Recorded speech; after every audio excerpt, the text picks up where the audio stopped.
অসমীয়াৰ বাপতি সাহোন ভোগৰ বিহু উপলক্ষে বিটিচিৰ জনপ্ৰিয় কাৰ্যবাহী সদস্য সঞ্জিত তাঁতীয়ে অসমবাসীলৈ জনপ্ৰিয় এনি লাইভ টুডে নিউজ পৰ্টেলৰ যোগে জনাইছে হিয়া ভৰা শুভেচ্ছা।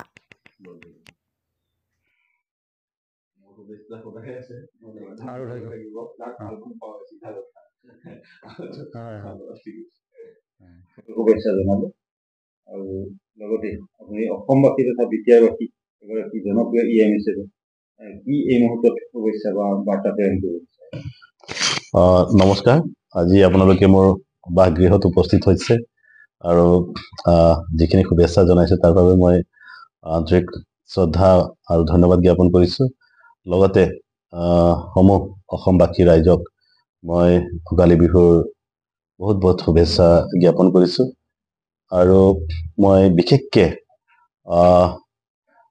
সকলোকে আহ্বান জনাইছোঁ যে আমি একো আমাৰ যোনটো জাতীয় সংস্কৃতি পৰম্পৰা আছে এইটো বিকৃত নকৰি ফালে আমি থলুৱা যি ৰুটি পিঠা এইবিলাকেৰে আমি ভোগালী উদযাপন কৰিব লাগে। আৰু মই বিচাৰোঁ বিশেষকে নৱপ্ৰজন্মসকলে পৰিয়ালৰ সৈতে নিজৰ পৰিয়ালৰ কুটুম্বৰ সৈতে এই ভোগালী বিহুটো পালন কৰিব লাগে। আৰু বিশেষভাৱে আমি দেখা পাওঁ আজিকালি মানে নৱপ্ৰজন্মৰ মাজত নিচাযুক্ত পদাৰ্থ হওক বা এনেকা হওক তেখেতসকলে বেছি সেইফালে ঢাল খাই আছে। মই আহ্বান জনাইছোঁ কমচে কম এই যে আমাৰ যোনটো জাতীয় সংস্কৃতি এইকেইটা দিন যাতে সেইবিলাক যোগ কৰি ফালে আমাৰ সংস্কৃতিটো বেয়া নকৰে। আমাৰ সংস্কৃতিটো বহুত ধুনীয়া পবিত্ৰ সংস্কৃতি এটা আমি গতিকে সেইটো বিকৃতি নকৰি ফালে আমি যেনেকে আগৰ পৰম্পৰা হিচাপে চলাই ল'ব লাগে তেনেকে চলাই ল'বৰ কাৰণে মই আহ্বান জনাইছোঁ।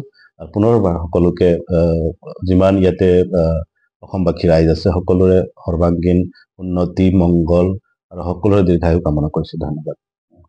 এইখিনিতে আন এটা প্ৰসংগ ক'ব বিচাৰিছোঁ, যিহেতু ভোগালী বিহুৰ এই পবিত্ৰ দিনটোত যিহেতু এগৰাকী ইএম হিচাপে আগন্তুক নিৰ্বাচন আহি আছে, তেখেতক কিবা আজি এই মুহূৰ্তত কিবা চিন্তা চৰ্চা কৰিছে? হয়, আমি বিটিআৰ গভৰ্ণমেণ্টে আপোনালোকে গম পাব, মই যদি গভৰ্ণমেণ্টৰ কথা ক'বলৈ যাওঁ, আমি ইতিমধ্যে যোৱা ডিচেম্বৰ মাহত আমি 4 বছৰ কাৰ্যকাল আমি অতিক্ৰম কৰিলোঁ। গতিকে যিখিনি ডেভেলপমেণ্ট সেইটো আজিকালি ৰাইজৰ আগত লুকাই নাথাকে, বহুত ট্ৰান্সপাৰেণ্ট হয়। ৰাইজে গম পায় যে আমাৰ গাঁৱত আমাৰ অঞ্চলত কিখিনি কাম হৈ আছে। গতিকে প্ৰথমে আমি ধন্যবাদ দিব লাগিব আমাৰ যশস্বী প্ৰধানমন্ত্ৰী নৰেন্দ্ৰ মোদী ডাঙৰীয়া, আমাৰ মাননীয় অসমৰ মুখ্যমন্ত্ৰী হিমন্ত বিশ্ব শৰ্মা ডাঙৰীয়া, আমাৰ বিটিআৰৰ অনাৰেবল চিফ প্ৰমোদ বড়ো ডাঙৰীয়া যে ছাষ্টেইনেবল যোনটো ডেভেলপমেণ্ট আৰু যোনটো পিচ এণ্ড হাৰমনি এইটো কিন্তু আমাৰ এইটো গভৰ্ণমেণ্ট অহাৰ আগতে নাছিলে। আপোনালোকে সকলোৱে অৱগত। আমি এতিয়া ইয়াতে শান্তিৰে বসবাস কৰিবলৈ পাই আছোঁ। আমাৰ ভয় শংকা এটা জনগোষ্ঠীৰ প্ৰতি আন এটা জনগোষ্ঠীৰ যি এটা চিন্তাধাৰা আছিলে সেইবিলাক প্ৰায় ক্লিয়াৰ হৈ গ'ল।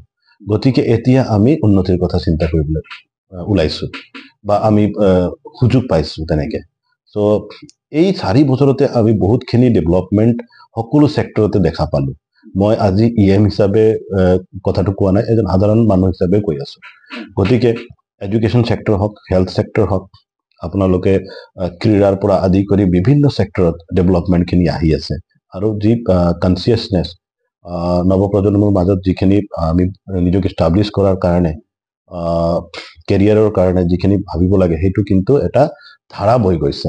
আৰু আমি দেখা পাইছোঁ যে এই আমাৰ যেতিয়াৰ পৰা মাননীয় মুখ্যমন্ত্ৰী ডাঙৰীয়াই দায়িত্বভাৰ ল'লে তেতিয়াৰ পৰা আমি এটা আমাৰ মাইণ্ডছেট চেঞ্জ হৈ গ'ল। আগতে আমাৰ মাইণ্ডছেট আছিলে যে চৰকাৰী চাকৰি পাবলৈ হ'লে বহুত পলিটিকেল পাৱাৰ এটা হ'ব লাগিব বা টকা পইচাৰ বহুত খেল আছে ইয়াতে।